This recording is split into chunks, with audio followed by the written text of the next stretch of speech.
Hi friends, வாயில் வச்ச உடனே கரைஞ்சி போயிடுங்க. சாப்பிட சாப்பிட அப்படியே தொண்டையில் வழுக்கிட்டு போகுங்க. இன்னும் வேணும் வேணும்னு கேட்கும். அப்படியாப்பட்ட ஒரு கேக்கை தாங்க இன்றைக்கி நம்ம வீடியோவில் பார்க்க போகிறோம். வாங்க வீடியோக்குள்ளே போகலாம்.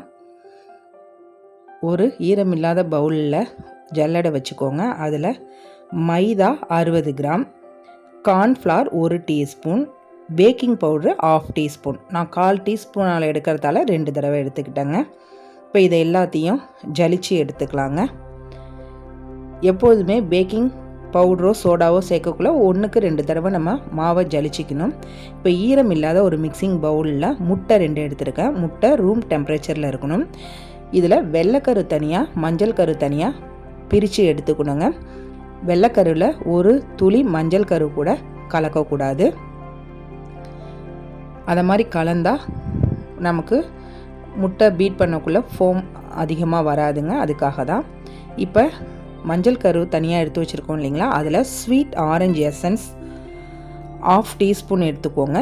Vanilla essence 1/2 teaspoon. இதை நல்லா மிக்ஸ் பண்ணிக்கோங்க. இதில் ஒரு பிஞ்ச் அளவு சால்ட் சேர்த்துக்கோங்க. இது எல்லாத்தையும் சேர்த்து நல்லா மிக்ஸ் பண்ணி தனியாக எடுத்து வச்சுருங்க. இப்போ நம்ம வெள்ளைக்கரு வச்சுருந்தோம் இல்லைங்களா, அதை ஃபஸ்ட்டு ஸ்பீடில் ஒரு 2 நிமிஷத்துக்கு நல்லா நுர பொங்கி வர அளவுக்கு அடித்து எடுத்துக்கோங்க. ஹை ஸ்பீடில் போடக்கூடாதுங்க. இப்போ நம்ம நுர பொங்கி வந்ததுக்கு அப்புறமா 75 கிராம் ஜீனி எடுத்துருக்கோம். அதை 3 பேட்சாக இதில் சேர்க்க போகிறோம். ஃபஸ்ட்டு பேட்ச் சேர்த்து ஃபுல் ஸ்பீடில் நல்லா பீட் பண்ணி எடுத்துக்கலாங்க. இப்போ நான் 2வது பேட்சும் சேர்த்துட்டேன். அதையும் சேர்த்து நல்லா ஃபுல் ஸ்பீடில் நல்லா பீட் பண்ணிக்கோங்க. இப்போ 3rd பேட்ச்சு இதையும் சேர்த்து நல்லா மிக்ஸ் பண்ணி எடுத்துக்கோங்க. இதில் ஜீனி கரைஞ்சிருக்கணும், அதுதான் ரொம்ப முக்கியங்க. ஜீனி கரைஞ்சிருக்கா இல்லையான்னு நல்லா டெஸ்ட் பண்ணிக்கணும். அந்தளவுக்கு நல்லா பீட் பண்ணி எடுக்கணும். ஜீனி கரையாமல் இருந்தால் அது நல்லா இருக்காது. அதனால தான். இப்போ நீங்கள் அதில் தொட்டு பார்த்தீங்கன்னா தெரியும். இப்போ நல்லா பீட் பண்ணியாச்சு. நம்ம மஞ்சள் கரு எடுத்து வச்சுருந்தோம் இல்லைங்களா, அதில் 2 பேட்சாக அதை பிரிச்சுக்கணும். ஃபஸ்ட்டு பேட்சை விட்டு ஒரு 2-3 செகண்ட் மட்டும்தான், நிமிஷம் கிடையாது, செகண்டுக்கு அடிச்சுட்டு அடுத்த பேட்சையும் விட்டு அதையும் ஒரு 2 செகண்டுக்கு அப்படியே பீட் பண்ணி டக்குன்னு எடுத்துடணுங்க. இதை மாதிரி இருக்கும். இப்போ நம்ம ஸ்பேச்சுலாவில் ஜென்ட்லாக மிக்ஸ் பண்ணிக்கலாம். இது மேலே ஒரு ஜல்லடை வச்சு நம்ம ஏற்கனவே ஜலிச்சு வச்சுருக்கோம் இல்லைங்களா, அதில் பாதியை சேர்த்து நம்ம ஜலிச்சிடலாம். ஜலிச்சு அதில் சேர்த்துக்கலாங்க. இதில் பால் 1 டீஸ்பூன், ஆயில் வாசனை இல்லாத ஆயில் 1 டீஸ்பூன், ரெண்டுத்தையும் கலந்துட்டு இப்போ அதை நம்ம ஃபுல்லாக மிக்ஸ் பண்ணி எடுத்துக்கலாம். ஜென்ட்லாக மிக்ஸ் பண்ணுங்கள். போட்டு தோசை மாவு கரைக்கிற மாதிரி கரைச்சிடக்கூடாது. இப்போ அடுத்த பேட்ச் ஜல்லடை வச்சு பேலன்ஸ் உள்ள மாவையும் அதில் கலந்துடலாம். ஜலிச்சு எடுத்துக்கலாங்க. மறுபடியும் 1 டீஸ்பூன் பால், 1 டீஸ்பூன் வாசனை இல்லாத ஆயில் எடுத்துக்கோங்க. பால் அப்போ காய்ச்சி ஆற வச்ச பாலாக எடுத்துக்கோங்க. இல்லைனா கெட்டுப்போன பாலை சேர்த்தோம்னா டேஸ்ட் இருக்காது, கேக்கும் கெட்டு போயிடுங்க. இப்போ இதை நல்லா நம்ம மிக்ஸ் பண்ணிக்கலாம். மேக்ஸிமம் ஜென்ட்லாக மிக்ஸ் பண்ணுங்கள். மொத்தமாக இதுக்கு 2 டீஸ்பூன் பால், 2 டீஸ்பூன் ஆயில் சேர்த்துருக்கோம். இப்போ நம்ம நல்லா மிக்ஸ் பண்ணி எடுத்துட்டோங்க.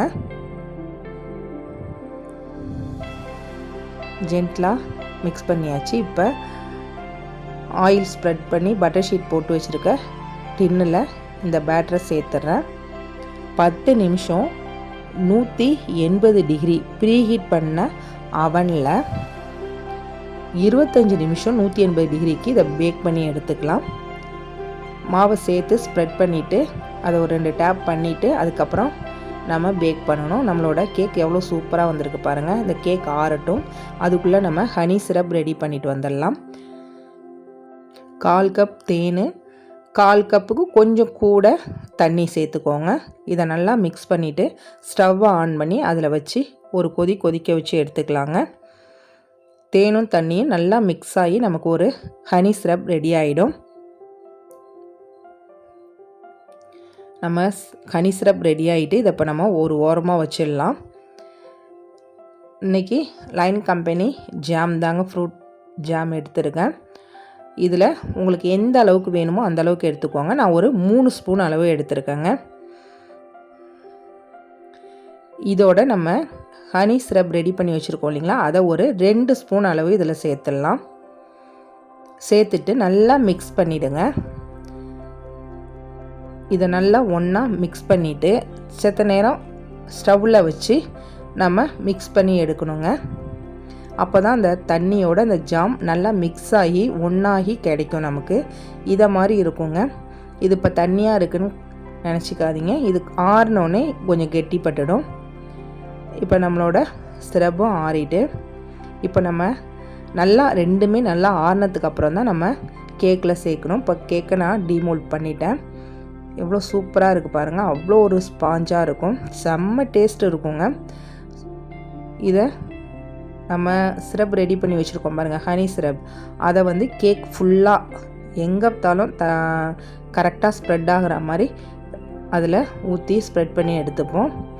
இப்போ நம்ம சிரப் ஸ்ப்ரெட் பண்ணிட்டோம். அதே மாதிரி நம்ம ரெடி பண்ணி வச்சுருக்க ஜாம் மிக்ஸையும் இதில் ஸ்ப்ரெட் பண்ணிவிடுவோங்க. நல்லா ஸ்ப்ரெட் பண்ணி எடுத்துட்டோம். இதில் இப்போ நமக்கு என்ன சைஸ் வேணுமோ அந்த சைஸ்க்கு இதை பீஸ் போட்டு எடுத்துக்கலாம். செம்ம டேஸ்ட்டில் இருக்குங்க. அப்படியே வாயில் வச்சோடனே கரைஞ்சி போயிடும். சொன்னால் புரியாதுங்க, செஞ்சு சாப்பிட்டு பார்த்தீங்கன்னா புரியும். இதை ஒரு தடவை செஞ்சு சாப்பிட்டு பாருங்கள். இங்கே பாருங்கள் எவ்வளோ சூப்பராக இருக்குன்னு, வாயில் வச்சோடனே வழுக்கிட்டு போகுங்க. இது டெசிகேட்டட் கோகோனட் வீட்லேயே ரெடி பண்ணது தாங்க. இப்போ அதில் தான் நான் சுற்றி நம்ம ஸ்ப்ரெட் பண்ணி எடுத்துக்கலாம். அவ்வளோ ஒரு பக்காவான டேஸ்ட்டில் இருக்குங்க. இது வரைக்கும் நீங்கள் எந்த கடையிலையும் இதை வாங்கி சாப்பிட்ருக்கவே முடியாது. நீங்களே உங்கள் கைப்பட செஞ்சு சாப்பிட்டு பார்த்தீங்கன்னா அப்போ தெரியுங்க. ரொம்ப ஈஸி, செய்யறது ரொம்ப ஈஸி. ஏதாவது நான் செய்யணும், சம்பாதிச்சே ஆகணும் அப்படிங்கிற சூழ்நிலை இருக்கேன் அப்படிங்கிறவங்களுக்கு இந்த ஹோம் பேக்கிங் ஒரு சூப்பரான சாய்ஸுங்க. பயப்படாமல் இன்றைக்கே காலத்தில் இறங்குங்க, கை நிறையா சம்பாதிக்கலாம். ஓகே ஃப்ரெண்ட்ஸ், டப்பு டுப்புன்னு செஞ்சு சாப்பிட்டு பாருங்கள்.